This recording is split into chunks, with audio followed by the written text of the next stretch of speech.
Amém? Meus queridos irmãos, quero saudar a todos com a paz do Senhor. Mais uma vez, nós estivemos sexta-feira aqui na Ceia do Senhor e cultuamos aquele animado culto onde sentimos a presença de Deus. E hoje, no dia do Senhor, considerado o dia do Senhor, o domingo, estamos mais uma vez reunidos para juntos exaltar o nome do Senhor Jesus. Já sentimos a sua presença e ouvimos uma mensagem da parte de Deus pela nossa irmã Judite Alves, e acredito que a igreja foi edificada pela palavra de Deus. Amém? A palavra de Deus é o que nos edifica, é o que nos alimenta, é aquilo que nos renova e nos mantém de pé.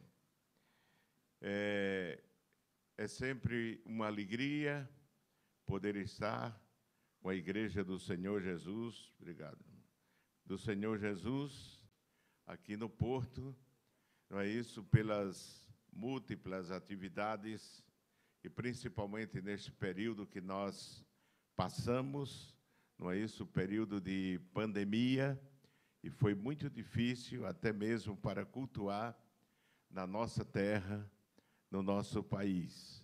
Mas uma coisa que eu louvo a Deus é que quando se abria qualquer brecha, qualquer oportunidade, os nossos irmãos corriam para o templo e muitas vezes queríamos controlar, mas não havia condições de controlar porque a sede era tão grande, o desejo era tão grande de estar na casa de Deus, que terminávamos, de certa forma, transgredindo aquelas normas, claro que contra a nossa vontade, mas ninguém controla o povo de Deus que deseja estar na casa do Senhor.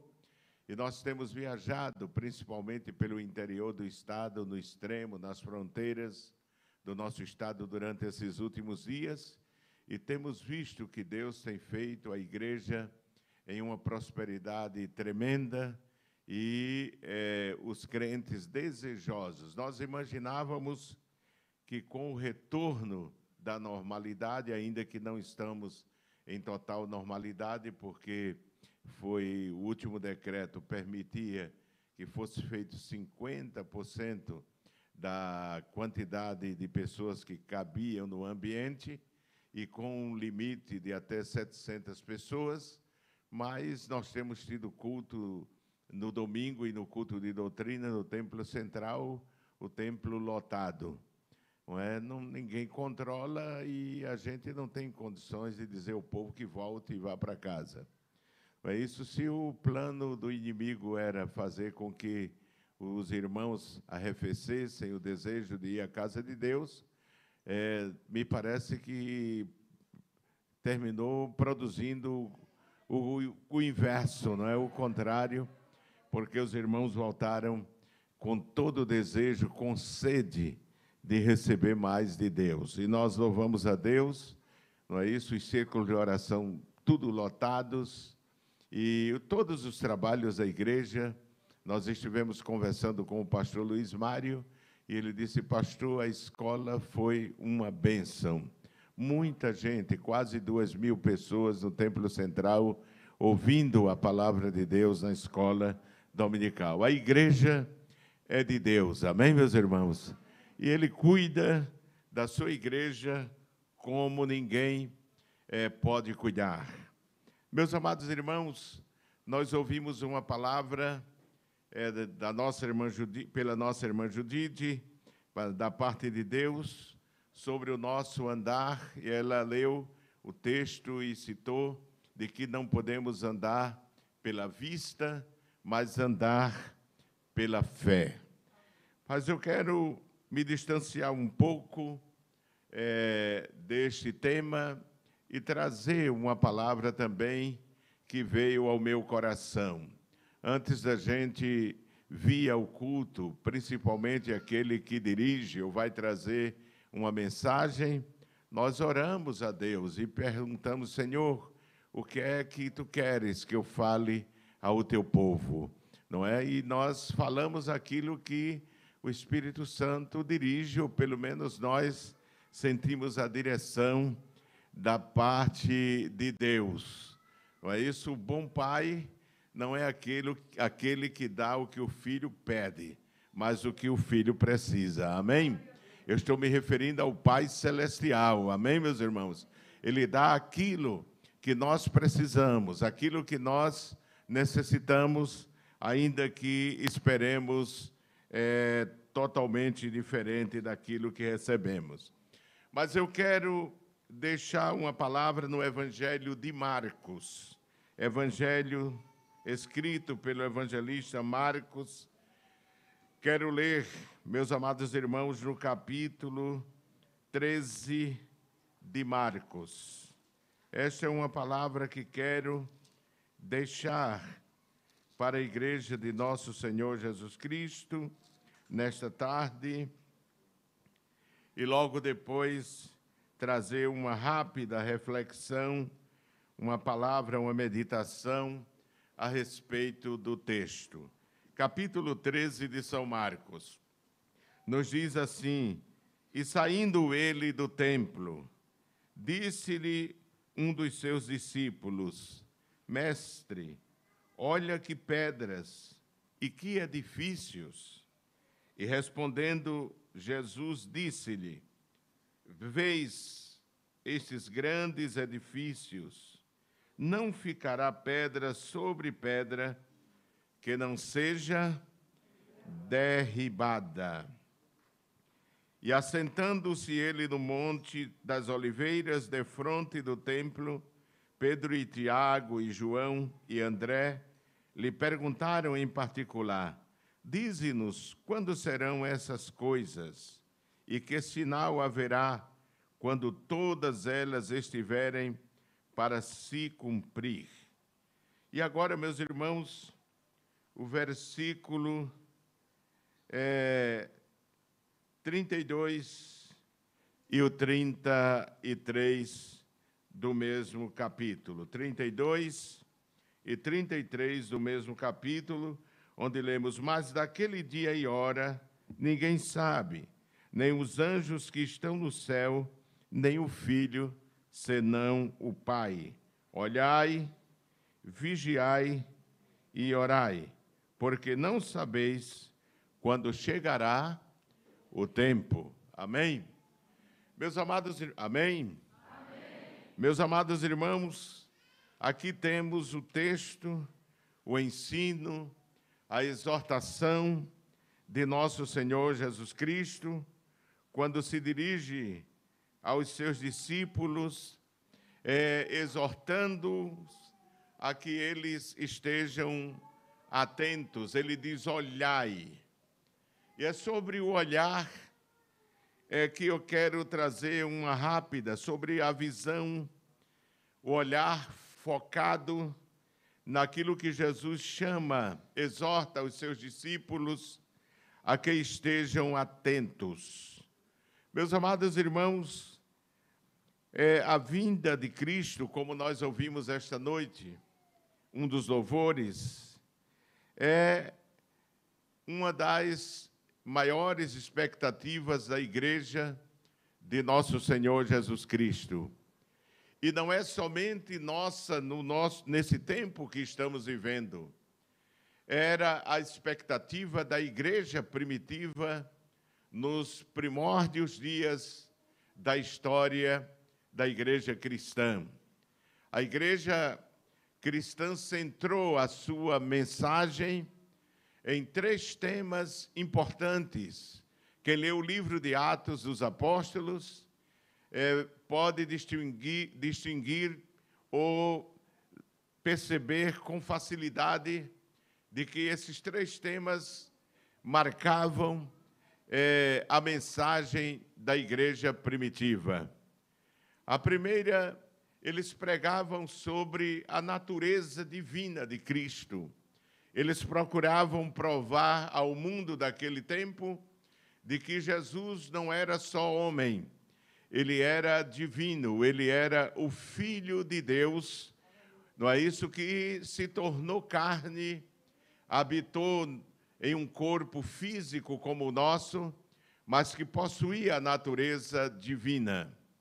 O segundo tópico da mensagem da igreja primitiva era que Jesus Cristo morreu, mas ressuscitou e está à destra do Pai, intercedendo, rogando por nós. E o terceiro tópico da mensagem da igreja cristã era de que um dia ele voltaria para arrebatar a igreja.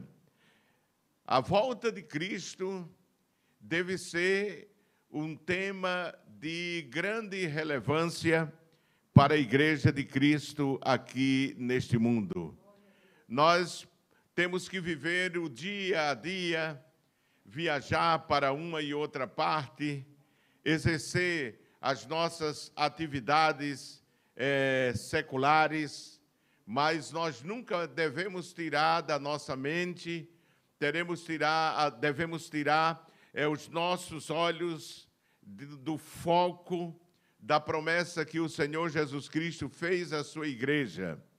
Ele disse: virei outra vez e vos levarei para mim mesmo, para que onde eu estiver, estejais vós também. Quem diz amém, irmãos? E esta é a mensagem, deve ser a preocupação e a promessa que a igreja deve apegar-se, porque esta é a promessa mais importante da vida da igreja e a razão da existência da igreja. A igreja vive para cumprir o ministério que Cristo iniciou, como diz o escritor de Atos dos Apóstolos, quando ele diz que Cristo começou a fazer e nós temos que dar a continuidade, porque ele não terminou. Ele deixou essa missão com a igreja, que é proclamar o evangelho de nosso Senhor e Salvador Jesus Cristo.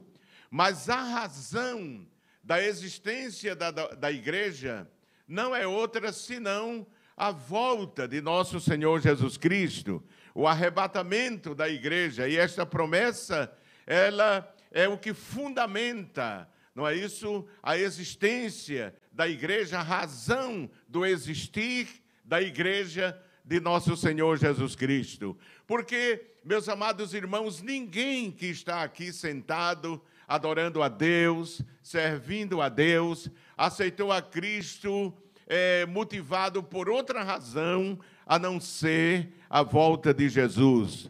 Quando eu ouvi a mensagem do Evangelho, a minha família ouviu a mensagem do Evangelho, eu ouvi falar de que Jesus Cristo um dia voltaria a este mundo e que ele levaria um povo que ele escolheu e que aceitou o Filho de Deus e renunciou ao mundo com o seu pecado. Ele viria para buscar este povo, para viver para sempre com ele. E foi com esse foco que eu aceitei, eu abracei, eu fiz minha decisão pessoal a Jesus Cristo com cerca de 12 a 13 anos de idade, porque eu desejava eu desejo um dia estar na presença de nosso Senhor e Salvador Jesus Cristo. Eu não aceitei a Jesus, irmãos, para pregar, não, Senhor. Eu não aceitei a Jesus para ser presbítero, ou evangelista, ou pastor presidente. Não, Senhor, eu aceitei Jesus porque eu ouvi falar de que um dia Jesus voltará para arrebatar o seu povo e levar à presença do Pai Celestial. E esse é o desejo que domina o nosso coração. Nós não podemos perder essa visão, essa expectativa. A nossa visão, o foco da nossa visão deve sempre estar fixada na volta de nosso Senhor Jesus Cristo. Aconteça o que acontecer, nunca se esqueça, esteja onde estiver, nunca se esqueça, Jesus vem, Jesus vem, Jesus vem, e eu quero estar com Ele. Glorificado seja o nome do Senhor Jesus. E meus amados, nós estamos vivendo um tempo bem diferente, mas me permita dizer, muito parecido ao tempo que os apóstolos viveram. E muitas vezes nos deixamos dominar pelos mesmos desejos que eles eram dominados, e esses desejos muitas vezes tiravam o foco da volta de Jesus Cristo. Observe que no capítulo 13, Jesus diz, ou seja, o evangelista Marcos, ele relata, e saindo ele do templo, disse-lhe um dos seus discípulos, mestre, olha que pedras e que edifícios. E respondendo Jesus, disse-lhe, vês estes grandes edifícios? Não ficará pedra sobre pedra que não seja derribada.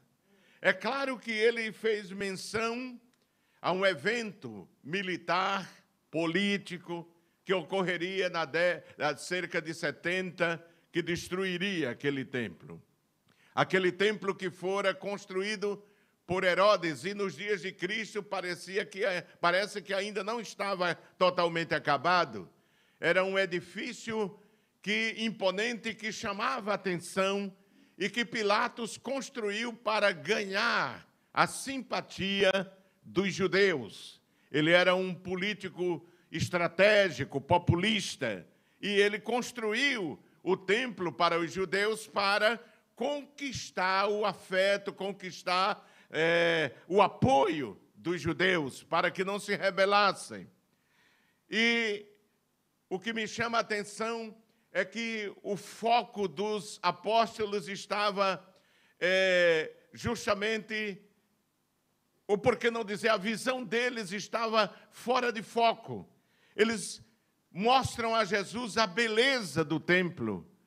Era como quem estivesse, será que não te chama a atenção a construção tão bela, as pedras gigantes que há nessa construção, essa arquitetura, Jesus? Presta atenção que é difícil. E Jesus, como que exortando a eles não sei se eles compreenderam, procura ajustar o foco da visão deles e diz, estão vendo esses edifícios? Não ficará pedra sobre pedra que não seja derribada. Era como que estivesse dizendo, isso aí passará. Isso aí passará. Mas estejam atentos ao evento maior que acontecerá.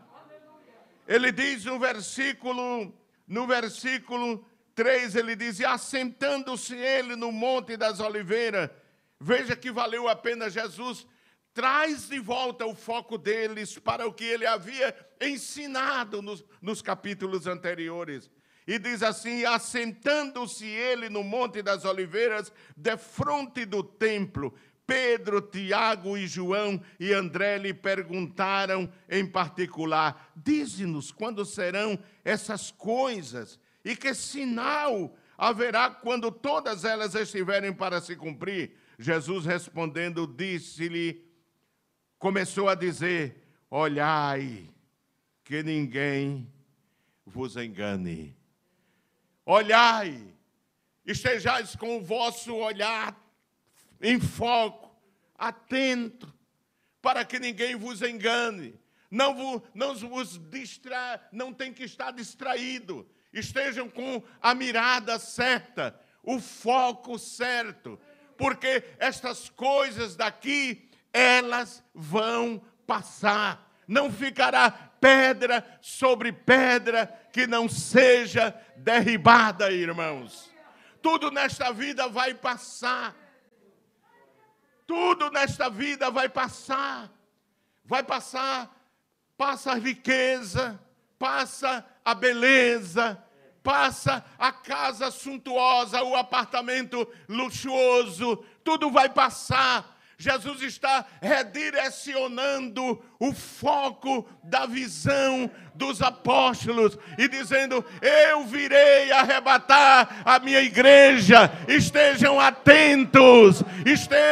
atentos, porque tudo isso passará. A beleza, o estético, as coisas triviais que atraem a nossa visão, a nossa carne, passará. E eu vou repetir durante esta mensagem várias vezes para que fique marcado na nossa mente: não ficará pedra sobre pedra que não seja derribada. Tudo passará, mas o nosso Jesus permanecerá para sempre, e nós não devemos tirar a mirada dele. Nada é permanente. A nossa força, a nossa energia, a nossa beleza. Eu vinha há pouco e dizia ao pastor Joséildo, meu genro, e aos que estavam no carro, eu disse, houve uma conversa, e eu disse assim: meu filho, eu não sou mais aquele. Eu completei o mês passado, no dia 18 de agosto, 68 anos. Eu dizia esta semana, e meu neto, eu dizia assim: a quantos metros de distância? Eu fui missionário e muitos trabalhos eu fiz com as minhas mãos, não é? Nunca fui ajudante de pedreiro, mas coloquei cerâmico na Argentina. Nunca fui pedreiro, mas levantei casa, templo na Argentina. Nunca fui eletricista, mas tive que fazer. Eu disse a ele, eu fazia assim. Uma vez eu me lembro que fiz para colocar a tampa de uma fossa de uma congregação que com muito sacrifício estávamos fazendo com o dinheiro de lá da igreja. Vendíamos nos eventos da igreja bolo, choripã. Os irmãos que viveram lá sabem o que é isso. Para que o dinheiro ficasse para comprar tijolo, material. E eu, um dia de sábado de manhã, fiz 250 baldes de brita e jogava para o pedreiro balde cheio a quase 4 metros de distância, 5 metros. Enchia e jogava, bum! Hoje, se eu for jogar, eu vou com o balde. Porque a vida passa, irmãos. A força passa. Essa beleza que você tem, essa vaidade que você tem, vai passar. Não ficará pedra sobre pedra que não seja derribada. Tudo vai passar. Daí porque o foco da nossa visão deve ser Jesus. Jesus, Jesus, Jesus, Jesus. Tudo passará, mas Jesus deve ser o foco da nossa visão. Eu conversava com um pastor do interior há pouco tempo, e ele, muito motivado, é muito dinâmico, e ele dizia, eu tenho, pastor, que ocupar toda essa gente, eu tenho que criar função no campo para ocupar toda essa gente, porque ela quer trabalhar, ela quer fazer as coisas, não é? E esse é o afã de hoje, é posição, poder, até mesmo na igreja. E muitas vezes os líderes têm que criar posição e criar atividades para que a pessoa se sinta valorizada, ocupada e não deixe de estar fazendo alguma coisa. Poder, ser, é a preocupação, e me permita dizer até no nosso ambiente, a igreja. Mas não ficará pedra sobre pedra que não seja derribada. Só restará um. Marta diz a Jesus, Jesus, não se te dá que a minha irmã precisa me ajudar? Ele diz, Marta, Marta, oh, tu estás muito preocupada com muitos afazeres, Maria escolheu a melhor parte, e ninguém tirará isso dela. Tem uma melhor parte, irmãos. Tem uma melhor parte. Tu estás muito ocupada, muito preocupada, Marta, mas não ficará pedra sobre pedra que não seja derribada. Por que tanta luta, tanto afã, tanta peleja? Não ficará pedra sobre pedra. Foi como que um impacto, um choque nos apóstolos. Eles olham, vaidosos do seu templo, e dizem assim: estás vendo, mestre? Que construção! Vê os edifícios e as pedras. Eles pensaram que Jesus ia dizer assim: realmente vocês estão de parabéns. Aí Jesus joga um balde de água fria naquela vaidade, naquela imponência e soberba dos apóstolos, apegados à religiosidade, e diz: estão vendo tudo isso? Não ficará pedra sobre pedra que não seja derribada. Não ficará pedra sobre pedra que não seja derribada. Enquanto Jesus saía do templo, os discípulos mostravam aquela arquitetura, e Jesus diz: olhai, que ninguém vos engane. Vocês estão muito dominados pelo estético, pela beleza passageira. Olhai, os vossos olhos devem estar atentos, porque não passará. Acautelai-vos, ele diz no Evangelho de Mateus, que ninguém vos engane, tenhas cuidado. Jesus notava que precisava dar uns sacudões nos discípulos, irmão. Porque enquanto Jesus queria levar o foco dos olhos dele, da mente, do espírito dele para as coisas celestiais, eles estavam sempre apegados aqui. Você se lembra quando Jesus subiu aquele monte e chamou Pedro, Tiago e João? E Jesus disse assim: vinde comigo. E naquele momento Jesus, por certo, começou a orar. E quando Jesus estava orando, Pedro olhou e viu que Jesus começou a se transfigurar. Não é?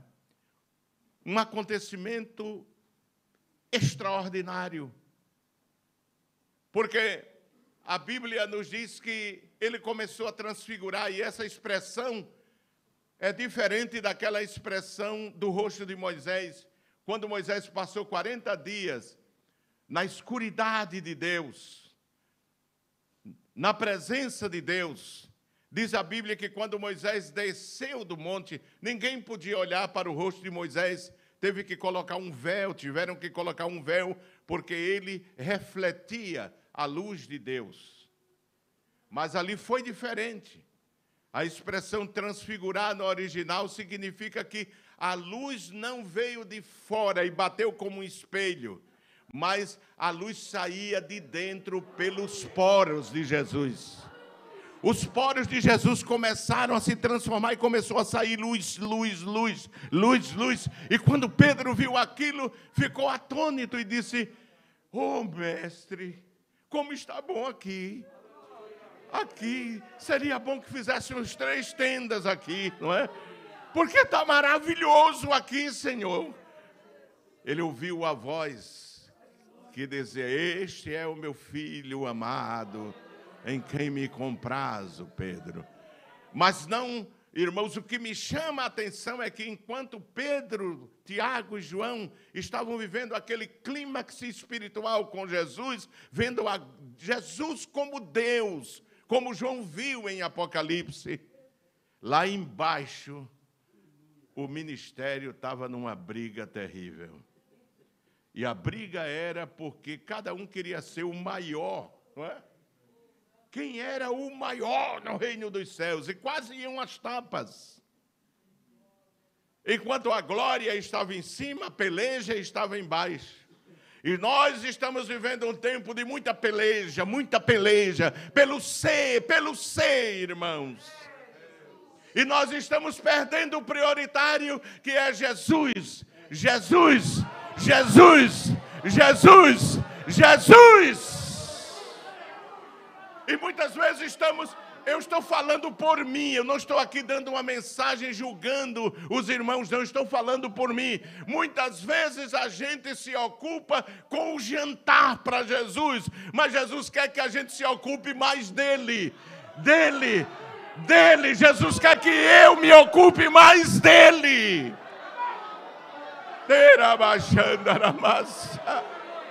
Jesus está sentindo saudade da gente. A gente está cantando hinos muito bonitos. Eu também canto. A igreja em Recife também, onde eu estou pastoreando diretamente. Eu estou dizendo isso para que os irmãos entendam que não é com vocês. Eu sinto alegria em ver o que Deus está fazendo aqui. Mas, meus amados irmãos, nos lembremos, não é só a obra, não é só o perfeito para Deus.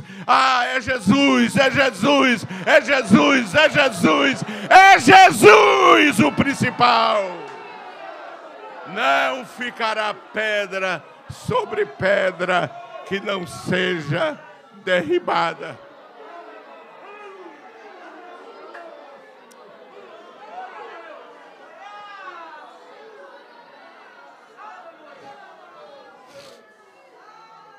Jesus ensinou aos discípulos uma vez. E ele disse uma coisa muito interessante que nós não podemos deixar passar despercebidos. Mateus capítulo 6 e 33, Jesus disse assim: mas buscai, repitam após mim, mas buscai primeiro o reino de Deus e a sua justiça. Amém, meus irmãos? Buscai primeiro, ou seja, prioridade. A prioridade da nossa vida deve ser o reino. Quem diz amém, irmãos? O reino. E é o reino. Porque a gente pode estar no culto e não ser o reino. A gente pode estar orando e não ser o reino. Me entendem, irmãos? Me entendem? Eu estou falando para vocês o que Deus está falando para mim. Pode não ser o reino, mas Jesus disse: buscai primeiro o reino. E as demais coisas vos serão acrescentadas. Eu entendo de que muitos irmãos vêm, aqui a maioria são brasileiros, vêm do Brasil, a nossa pátria mãe, não é? Porque aqui é a mãe, Portugal, não é? Foi que descobriu o Brasil, colonizou o Brasil, não é? Eu entendo de que de nascimento a nossa pátria mãe é o Brasil, mas Portugal, não é? É como uma grande mãe que recebe os filhos de todos aqueles países que o país colonizou, não é? Mas eu entendo de que vocês que vêm em busca, porque a crise econômica, as dificuldades privam daquilo que é precioso para a vida, que é o trabalho, para a manutenção. Todo mundo quer prosperar. Não é? Não venha com essa, eu também quero prosperar. Não é? Todo mundo quer prosperar, e eu estou cansado de falar com os jovens no final do culto, ficar conversando. Sempre gostei de ficar conversando com os irmãos depois do culto. Em São Lourenço, uma moça me lembrou: o senhor se lembra, pastor, que o senhor ficava às vezes na calçada até 1h, o culto terminava de 9h, mas o senhor ficava até 1h com a gente, conversando, instruindo, e depois levava a gente para comer cachorro-quente lá na frente. A gente gostava daquilo. Às vezes dava um carãozinho na gente. Ele disse: mas o senhor era como um pai, dava um carão, mas dava o cachorro-quente. Então a gente não era um pai cruel, rude, né? É aquele pai que aperta, ajusta, mas, entendeu, irmão? Porque o povo de Deus a gente tem que levar assim, não é? Aí, meus amados irmãos, vem de lá. É muito triste ver jovens na igreja se formam, inteligentíssimos, e às vezes não têm trabalho. A gente chora, a gente sente muito, parece que é a gente, não é? Mas há uma coisa que devemos ter muito cuidado, irmãos, é não permitir, como se chama o Deus da riqueza, Jesus chamou, Mamon, tome o lugar de Jesus. Jesus é prioridade. Igreja do Senhor Jesus, Jesus é prioridade. Não podemos trocar Jesus por nada. Pastor Joel, meu amigo lá dos Estados Unidos, presidente do Ministério Português lá, é ligado ao Ministério, à Convenção Americana, é o único pastor e ministério que é ligado à Convenção Americana, deram essa confiança a ele, e ele ainda dirige na Europa, na Ásia, vários continentes ele dirige. E vocês sabem que a Ana viveu um tempo lá, o pastor Jefferson trabalha com ele, tem ele como segundo pai, e ele diz quantas vezes o pastor Joel bate nessa tecla, não é? Porque não é só aqui, mas lá também, que tem que dar um sacudão, porque senão os crentes ficam só pensando em mamon. Mas eu sei que você tem que ganhar o pão, tem que manter-se, e ainda tem às vezes que mandar para ajudar a família que está lá no Brasil, eu sei disso, mas nunca esqueça de que Jesus é a prioridade, de que Jesus é primeiro, de que a igreja é prioridade. Amém, meus irmãos? Ocupe o seu tempo, sue, mas corra para chegar na igreja, para vir ao culto do Senhor, para vir para a comunhão, para estar com os irmãos, porque não ficará pedra sobre pedra que não seja derribada. Jesus disse, não ficará pedra sobre pedra. Eu já vi, irmãos, muitos crentes irem aos Estados Unidos, não é? Já faz um tempo que eu tenho estado viajando para os Estados Unidos, até porque meu filho está lá, esteve lá 8 anos, depois voltou, passou 8 anos, 10 comigo, voltou para lá agora, e o pai tem que visitar os filhos.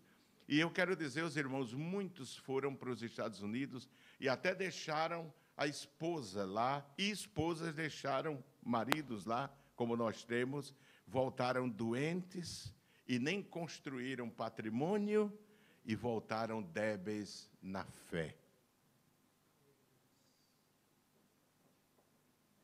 Jesus disse, buscai primeiro o reino de Deus. Parece um balde d'água essa mensagem, não é, irmãos? Não, irmãos, trabalhem, suem. Trabalhem, Jesus quer que você trabalhe, que você estude, que você se prepare, que você prospere, não é? Não é pecado prosperar, não. E todos devemos lutar pela prosperidade e guardar até herança para os nossos filhos. Paulo diz, escrevendo aos Coríntios, os pais reservam herança para os filhos. Não é pecado. Agora, lembre-se, não ficará pedra sobre pedra que não seja derribada. Tudo vai passar. Amém?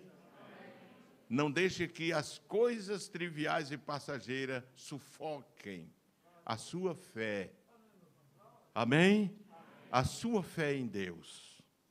Nós estamos vivendo, mas os discípulos estavam afogados pela beleza, pelo estético, pela arquitetura do templo.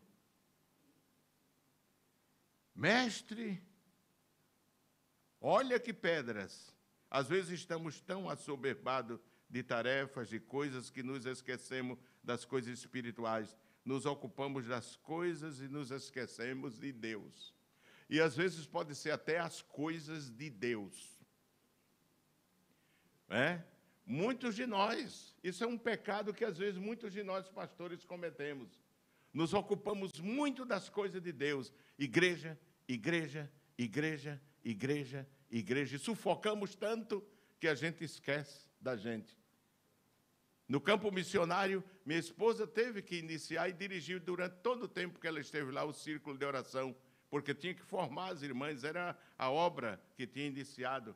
E eu me lembro que às vezes chegava em casa, eu perguntava, orasse por aquele problema, eu esqueci, só orei pelo problema dos irmãos, não é? Pelo problema dos irmãos, não é? E quanto mais a igreja cresce, mais a gente vai dando mais da gente, vai se gastando mais, não é? A responsabilidade vai sufocando a gente, e a gente vai cuidando do que é de Deus e esquecendo de se ocupar de Deus. Quando eu digo ocupar-se de Deus, é aquele tempo da gente orar, da gente estar com Deus, da gente chorar nas folhas da Bíblia, não é? A mente da gente vai se ocupando das coisas, e até da família. A família, não é? No campo missionário é mais difícil deixar de lado, porque a família tem que apoiar, ajudar a gente, não é? Eu me lembro que, ela vai se lembrar agora, eu quando assumi a igreja em São Lourenço da Mata, tinha que estar toda noite em ceia e andar, tinha congregações muito distantes, eu tinha que ir, e uma noite eu vim de Laje, ficava 40 e tantos quilômetros, e cheguei, a estrada era toda rochosa, de pedra, e era um sofrimento. Eu ia na boleia do caminhão da igreja, porque no outro carro não entrava. E eu cheguei bem tarde, porque eu chegava tarde, os filhos estavam dormindo. Só tinha a oportunidade de manhã cedo levar eles na parada do ônibus para ir para o Recife estudar. E eu me lembro um dia que Ana, no campo missionário, né, todo dia com a gente, toda hora com a gente, e aquela coisa, para onde ir era com eles, e estava sempre em casa. E ela chegou assim, ficou, ela vai se lembrar, ficou em pé do meu lado assim, e disse assim, boa noite, pastor, como está o senhor? Eu entendi a mensagem, porque fazia quase uma semana que ela não tinha oportunidade de conversar comigo, não é? Então, meus irmãos, nós não precisamos só nos ocupar com as coisas de Deus, mas Deus está com saudade da gente. Ele está com tanta saudade da gente. Ele quer que a gente se ocupe com Ele.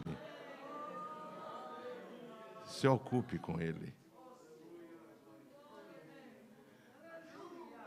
Marta. Lucas 10. Lucas 10. Lucas 10, 38. E aconteceu que, indo eles de caminho, entrou numa aldeia, e certa mulher, por nome Marta, o recebeu em sua casa. E tinha esta uma irmã chamada, a qual, assentando-se também, aonde?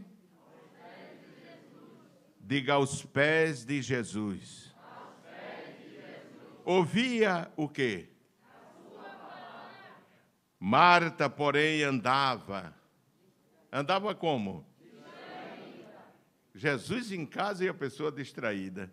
O crente no templo e distraído, irmãos. Olha, é incrível o que está acontecendo hoje. Quando eu chego na igreja, viu que eu disse 2 vezes aqui uma palavra para vocês dizerem, responderem? Eu chego no templo central e digo assim, a paz do Senhor, irmãos. 30 a 35% responde. 70% a 65% fica calado. Por quê? Porque está, mas não está. Entendeu? Está, mas não está. Está ocupando o lugar, mas ainda não aterrissou.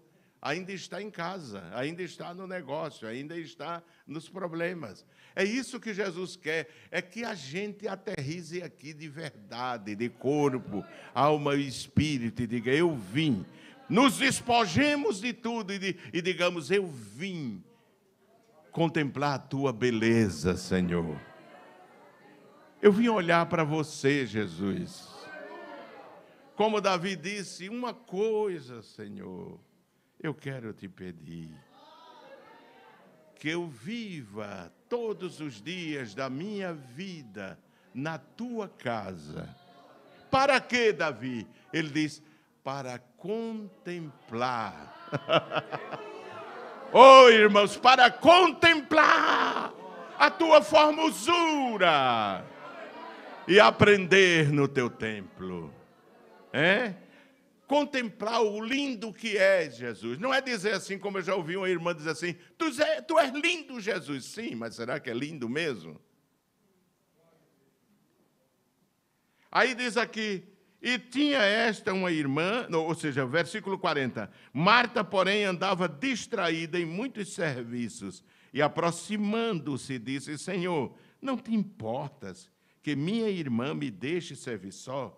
Diz-lhe, pois, que me ajude. E respondendo Jesus, disse-lhe, Marta, Marta, estás ansiosa e afadigada com muitas coisas, mas uma só é o quê? Necessária. Diga, necessária. E Maria escolheu o melhor, Marta. Maria escolheu boa parte. E sabe de uma coisa? Ninguém vai tomar dela. Ninguém vai tomar dela. Quem escolhe Jesus, ninguém toma. Sabe, irmão, que muitas vezes a gente precisa fazer isso. Eu vivi uma experiência no campo missionário com a minha esposa que foi muito interessante. Uma tarde, ela estava fazendo uma sopa de verdura, que eu gosto muito, e ela estava fazendo aquela sopa, não é, de verdura, e eu estava sentado assim no sofá, lendo a Bíblia, não é? E ela de repente se vira para mim e disse, meu filho, você pode seguir a sopa? Eu disse, posso sim. Ele disse, porque Jesus está dizendo que eu vá orar. Você entendeu o que é a diferença de estar ocupado com as coisas desta vida e se ocupar de Jesus?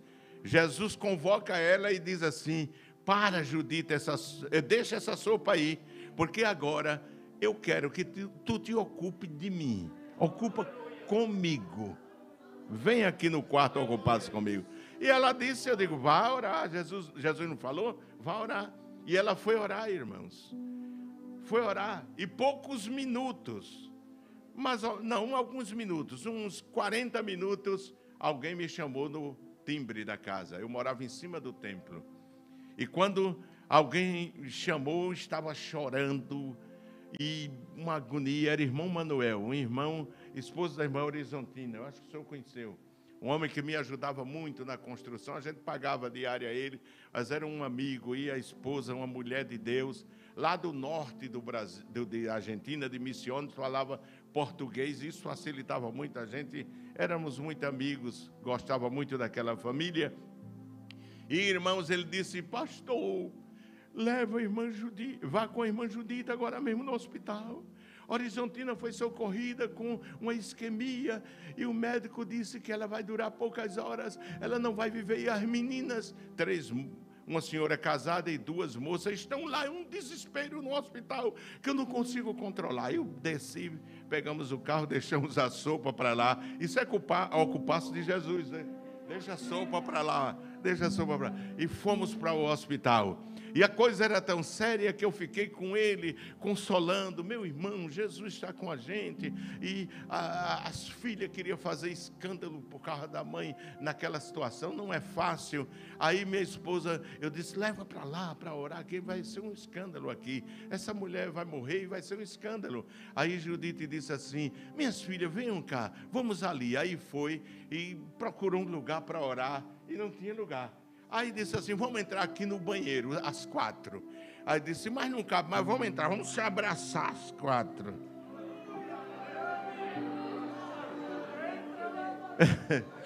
No banheiro, às 4, as 3 abraçadas com a minha esposa ali. Jesus, Jesus, venha cá. Jesus nos socorra. Jesus nos socorra.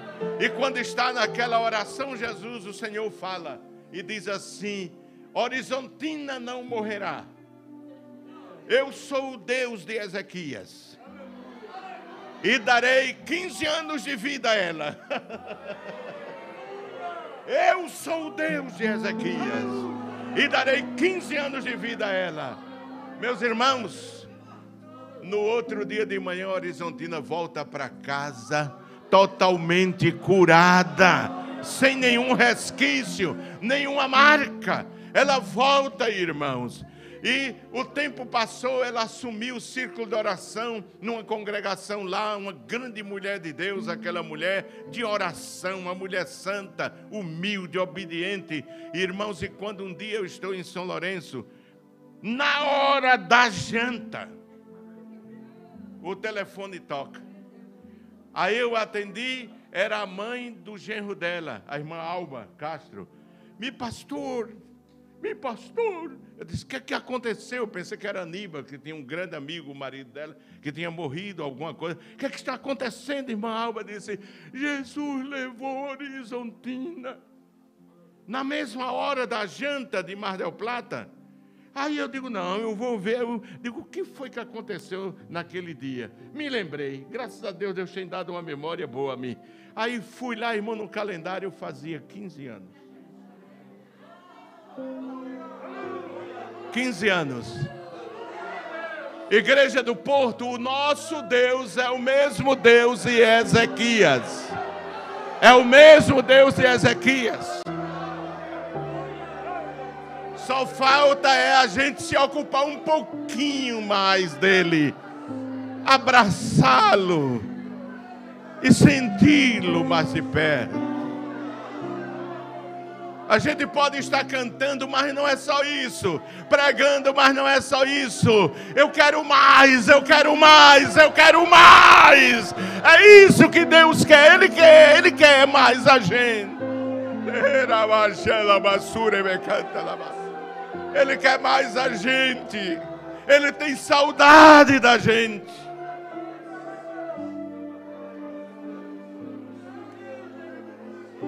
Tudo passará. Não ficará pedra sobre pedra que não seja derribada.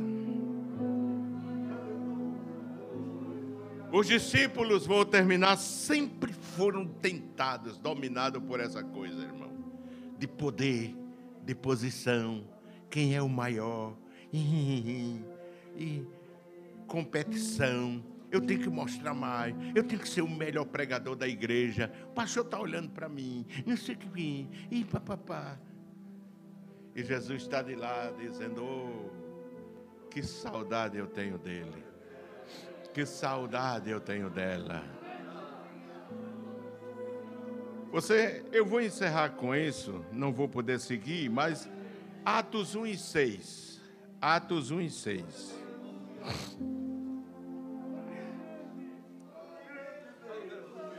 Atos 1 e 6 tem uma coisa muito interessante.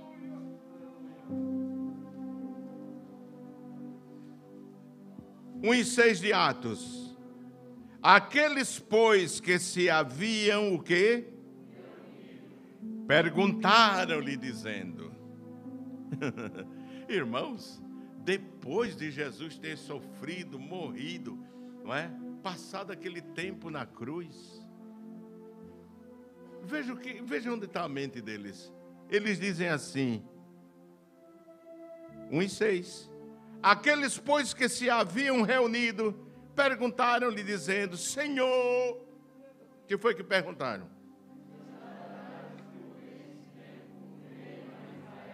Restaurarás tu neste tempo, neste é naquele tempo, naquele momento, ou não é assim? Neste, tu restaurarás. Chegou a hora de restaurar o reino. Será que esta é a hora, Senhor? Será que esta é a hora? Porque a luta deles era quem era o maior. Não é? Jesus morre, ressuscita e diz, pronto, chegou a hora. Você se lembra que Jesus disse assim, no reino, quando eu estabelecer o meu reino, vocês sentarão do meu lado. Se lembra disso? Se sentarão comigo. E a coisa era tão séria, o afã pela posição, que uma das Maria, das mulheres piedosas, está lembrada do nome dela? Que ajudava, Maria Salomé, me parece, ajudava Jesus com oferta, porque as mulheres eram quem mantinham o ministério de Jesus, que eram mais mulheres. E sabe, ela aproveitou, quem sabe, quando foi levar o dízimo, né? Aí disse assim: mestre, eu quero te pedir uma coisa. O que é? Eu quero, me parece que é Mateus 20 e 20, veja aí se é. Mateus 20 e 20.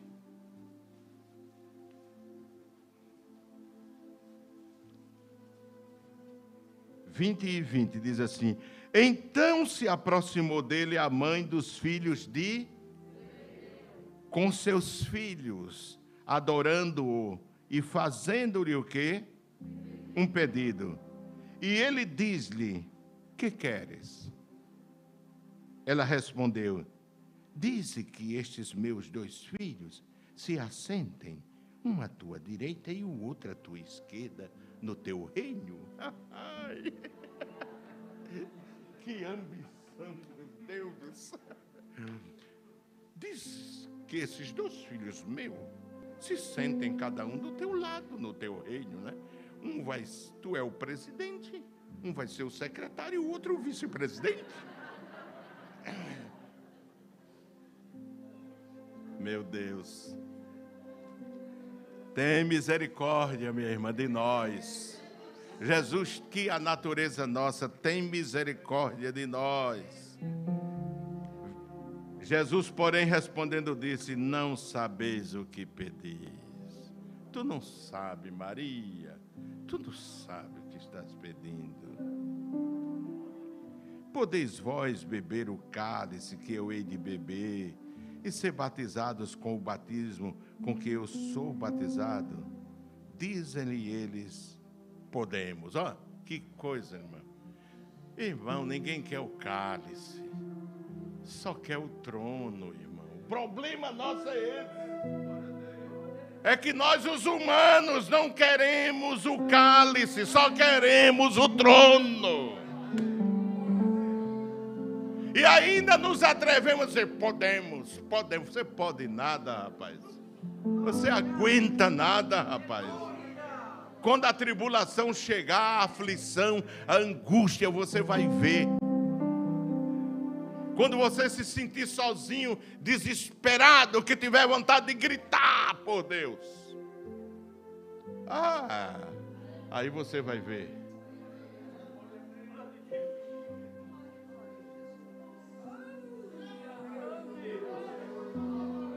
Maria, você não sabe o que pede. É como o irmão, eu estava saindo do templo. Depois do culto de ceia. Aí tinha um filho do pastor assim. Aí o motorista encostou o meu carro, né? Nesse tempo eu tinha Vectra. Não, era outra marca. Azeira, um carrão que eu gostava dele, eu achava ele parecido comigo, cabamacho.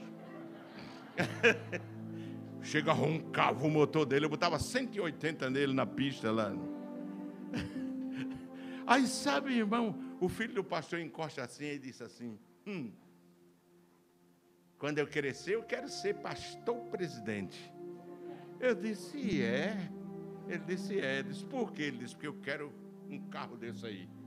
Aí eu disse assim: mas tu sabe o que é que tem na mala? Ele disse: não. Eu digo: está cheio de angústia, tribulação, aflição, calúnia, pedrada. É o que tem aí. Tu estás olhando o carro, mas não olha a carga, não é? Então, muitos de nós olhamos o carro.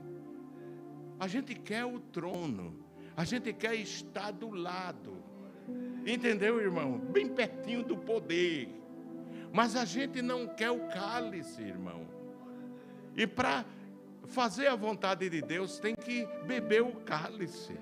O cálice do fel, da amargura, das aflições, dos abandonos, das desconfianças, das tribulações, das pedradas.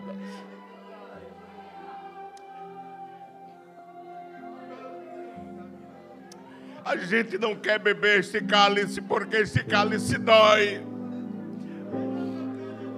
Este cálice dói. Ah, se vocês pudessem ouvir o que eu disse a Deus hoje.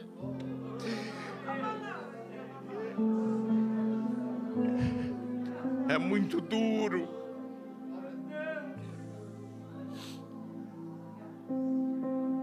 É muito duro. O cálice é amargo. Jesus disse: Maria, tu não sabes. Vamos ler isso aí. Tu não sabes, Maria.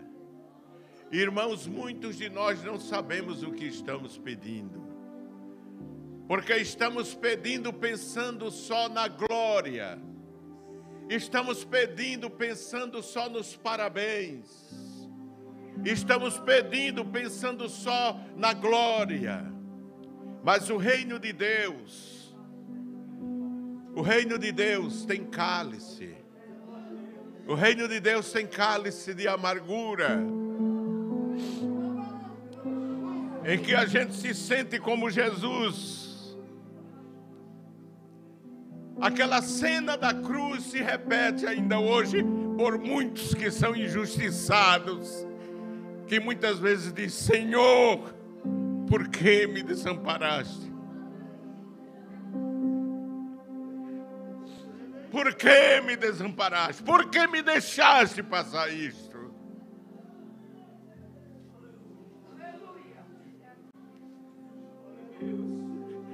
Jesus disse: tu não sabes o que pedes. O afã pela posição, pelo poder, pelo ser, pelo estar na vitrine.